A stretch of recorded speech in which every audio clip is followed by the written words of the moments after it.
अरुणाचल शिव मेरे शिव चैनल पर आप सबका स्वागत है। सबसे पहले तो आप सभी शिव भक्तों को कोटि कोटि प्रणाम। इस वीडियो में हम बात करेंगे माँ आदिशक्ति के नवरात्र के तीसरे नवरात्र के बारे में, यानी माँ चंद्रघंटा के बारे में।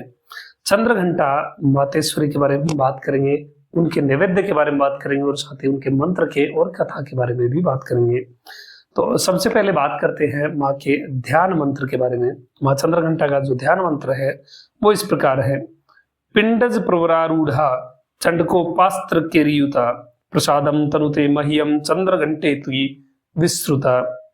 ये माता का ध्यान मंत्र है। ये आपको वीडियो के डिस्क्रिप्शन में मिल जाएगा, यहाँ आपको स्क्रीन पर भी दिख रहा होगा। अब बात करते हैं माँ चंद्रघंटा के मंत्र के बारे में। माँ चंद्रघंटा का जो मंत्र है वो विभिन्न प्रकार के मंत्र पाए जाते हैं जो तंत्र से भी संबंधित रखते हैं, और जो नॉर्मल एक मंत्र में आप सभी जो भी देवी भक्त है या शिव भक्त है उनको दे रहा हूं, जिसे आप इस दिन नवरात्र के तीसरे दिन आप इसे जाप कर सकते हैं, माँ को प्रणाम कर सकते हैं। ये मंत्र है ओम ह्रीम क्लीम श्रीम चंद्रघंटाय स्वाहा। ये मंत्र आप जाप कर सकते हैं। अब बात करते हैं माँ चंद्रघंटा के स्वरूप के बारे में। स्वरूप कहीं कहीं एक वक्त्रा भी बताया गया है और कहीं कहीं त्रिवक्त्रा भी बताया गया है, यानी एक मुख भी है और तीन मुख भी बताए गए हैं। देवी चंद्रघंटा को कहीं कहीं पुराण और तंत्र ग्रंथों में चंडघंटा के नाम से भी जाना जाता है। महाकाल संहिता में कामकला खंड में चंडघंटा और चंडेश्वरिया नाम से दो ध्यान मंत्र भी अलग अलग दिए गए हैं। देवी अपने दाहिने हाथ में पद्म, धनुष, बाण, अभय मुद्रा धारण किए हैं और बाएं हाथ में त्रिशूल, गदा, खड्ग और घंटा धारण किए हुए हैं। ये देवी एक वक्त्रा है और चंडघंटा स्वरूप में ये तीन मुख वाली हो जाती हैं। ये देवी 10 भुजा भी बताई गई हैं। वर, अभय मुद्रा, घंटा और अन्य दिव्यास्त्र धारण किए हुए हैं। ये देवी जो वीर रस है उसकी साक्षात मूर्ति है। माँ चंद्रघंटा के बारे में बात करते हैं तो माँ दुर्गा जी की तीसरी शक्ति का नाम चंद्रघंटा है। नवरात्र उपासना में तीसरे दिन इन्हीं के विग्रह का पूजन आराधन होता है।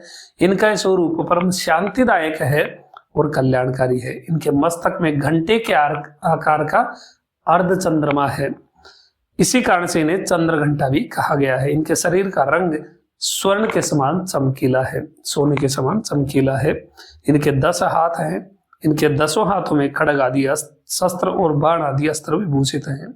इनका जो वाहन है वो सिंह वाहन है, इसलिए माँ चंद्रघंटा सिंह वाहिनी है। इनकी मुद्रा युद्ध के लिए तैयार रहने की है। इनके घंटे की भयानक चंड ध्वनि से अत्याचारी दानव, दैत्य, राक्षस सदैव प्रकंपित होते हैं, सदैव डरते रहते हैं।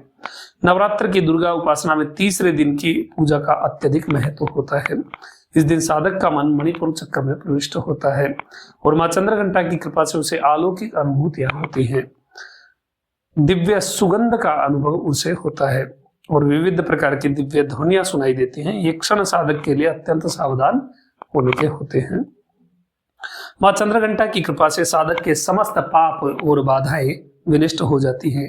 इनकी आराधना सद्य फलदायी है। इनकी मुद्रा सदैव युद्ध के लिए तैयार रहने की है, इसलिए शीघ्र ही अपने भक्तों के सभी बाधाओं का और कष्टों का निवारण कर देती है। इनका वाहन सिंह है तो इनका उपासक भी सिंह की भांति ही निर्भीक होता है और निर्भय होता है, पराक्रमी होता है। इनके घंटे की ध्वनि सदा अपने भक्तों की प्रेत बाधा आदि से रक्षा करती रहती है। इनका ध्यान करते ही शरणागत की रक्षा करने के लिए इस घंटे की ध्वनि निनादित हो उठती है, बज उठती है। दुष्टों का दमन और विनाश करने में सदैव तत्पर रहने के बाद भी इनका स्वरूप साधक के लिए अत्यंत सौम्यता और शांति से परिपूर्ण होता है।